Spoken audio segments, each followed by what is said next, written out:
మనం health insurance ఎందుకు తీసుకుంటాం? ఎందుకంటే అనారోగ్యం పాలైనప్పుడు డబ్బు గురించి టెన్షన్ లేకుండా ప్రశాంతంగా ఉండొచ్చని.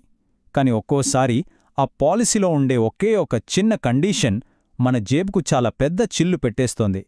అవును, చాలామంది అస్సలు పట్టించుకోని ఒక విషయం గురించి ఈరోజు మనం మాట్లాడుకుందాం.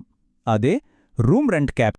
అసలు హెల్త్ ఇన్సూరెన్స్లో కనిపించకుండా దాగి ఉండే అతిపెద్ద ఖర్చు ఏంటి అని అడిగితే చాలామంది అనుకునే సమాధానం ఒకటి, కానీ అసలు విషయం వేరే ఉంటుంది. ఏంటా రహస్యం? పదండి చూద్దాం. సరే, అసలు ఈ రూమ్ రెంట్ క్యాపింగ్ అంటే ఏంటి? చాలా సింపుల్గా చెప్పాలంటే, మనం హాస్పిటల్లో చేరినప్పుడు మన రూమ్ కోసం రోజుకి ఇంతే ఇస్తామని ఇన్సూరెన్స్ కంపెనీ ఒక లిమిట్ పెడుతుంది. ఆ లిమిట్నే రూమ్ రెంట్ క్యాపింగ్ అంటారన్నమాట. సాధారణంగా ఈ లిమిట్ పాలసీల్లో 3 రకాలుగా కనిపిస్తుంది. ఒకటి, మొత్తం ఇన్సూరెన్స్ అమౌంట్లో 1% అని చెప్తారు.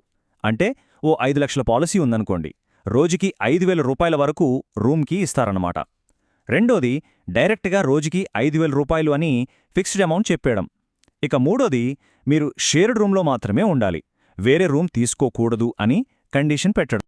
ఇది వినగానే మనలో చాలామంది ఏమనుకుంటారంటే, ఓకే, ఇది ఓన్లీ రూమ్ రెంట్కే కదా, పెద్ద ప్రాబ్లం ఏముందులే అని.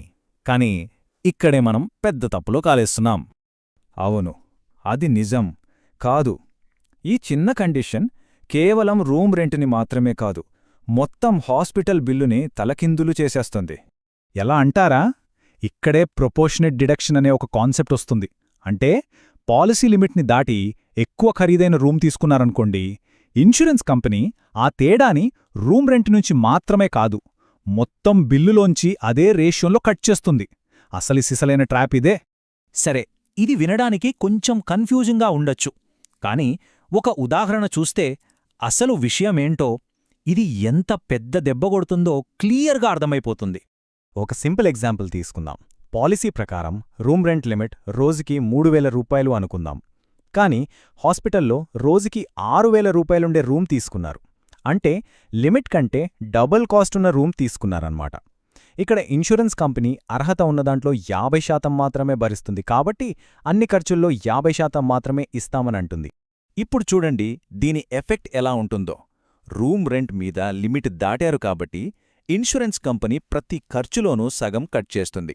చూడండి, రూమ్ ఛార్జీలు 18,000 అయితే వాళ్లు ఇచ్చేది 9,000, డాక్టర్ ఫీజు 40,000 అయితే ఇచ్చేది 20,000, సర్జరీకి 1,00,000 రూపాయలైతే వాళ్లు కట్టేది కేవలం 50,000, ఐసీయూ, ఆపరేషన్ థియేటర్ ఛార్జీలు అన్నీ సగానికి సగం కోసేస్తారన్నమాట. ఫైనల్గా చూస్తే మొత్తం బిల్లులో మనం మన జేబులోంచి కట్టాల్సిన మొత్తం అక్షరాల 1,09,000 రూపాయలు. ఆలోచించండి, జస్ట్ రూమ్ రెంట్ విషయంలో మనం చేసిన చిన్న మార్పు వల్ల మనమీద ఎంత పెద్ద భారం పడిందో. కొన్ని వేల రూపాయల తేడా మనకి లక్షల్లో నష్టం తెచ్చిపెట్టింది. అసలు ఇన్సూరెన్స్ కంపెనీలు ఇలా ఎందుకు చేస్తాయి? దీని వెనక ఒక లాజిక్ ఉంది.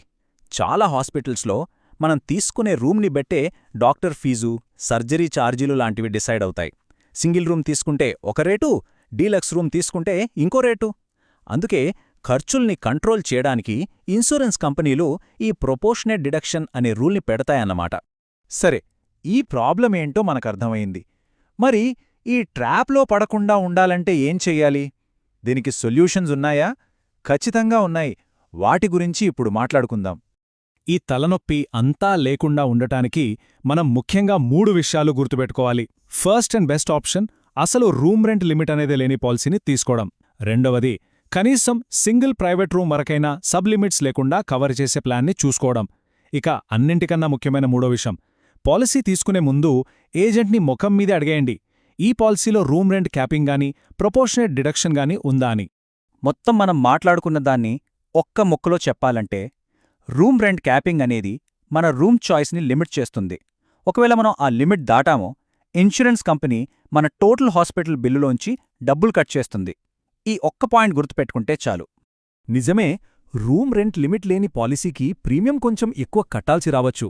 కానీ ఆలోచించండి, క్లెయిమ్ వచ్చినప్పుడు అది మనకి లక్షల రూపాయల ఆదా చేస్తుంది. సో దీన్ని ఒక ఖర్చులా కాకుండా మన ఫినాన్షియల్ సెక్యూరిటీ కోసం మనం చేసుకుంటున్న ఒక స్మార్ట్ ఇన్వెస్ట్మెంట్లా చూడాలి. సరే, అంతా బాగానే ఉంది. ఇప్పుడు మనల్ని మనం వేసుకోవాల్సిన ప్రశ్న ఒకటుంది. మన దగ్గరున్న హెల్త్ ఇన్సూరెన్స్ పాలసీలో ఇలాంటి దాగి ఉన్న ట్రాప్ ఏమైనా ఉందా? ఒకసారి టైం తీసుకుని మన పాలసీ డాక్యుమెంట్స్ చెక్ చేసుకుంటే చాలా మంచిది.